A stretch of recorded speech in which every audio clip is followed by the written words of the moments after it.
Administering medication, just using ibuprofen for the sake of training.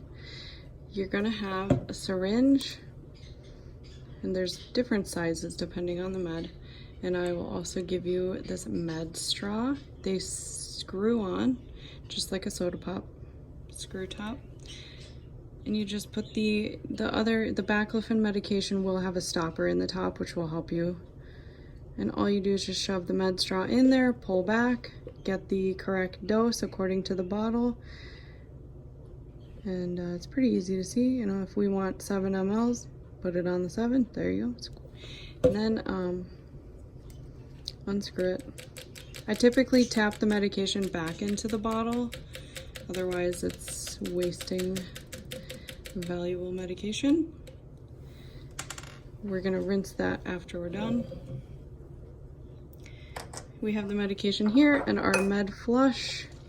This is just a 30 ml water syringe flush for after the medication. It's really no big deal if it's not exactly 30 mLs for a flush. A flush is just to make sure the medication went into his stomach and didn't stay in the line. So you don't have to be super precise with the water flush. Just somewhere between 25 and 35 mLs is just fine.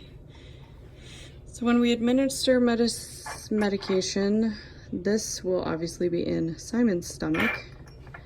And this is the med port.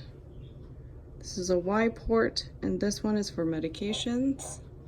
So just open it up. It screws just like all the other stuff. You screw it in there, and then it's in Simon's stomach. So what we're gonna do when we administer the medication to ensure that it goes that way and doesn't go back up the tubing, which it will, I just clamp off the tubing that leads back that way so that it goes this way.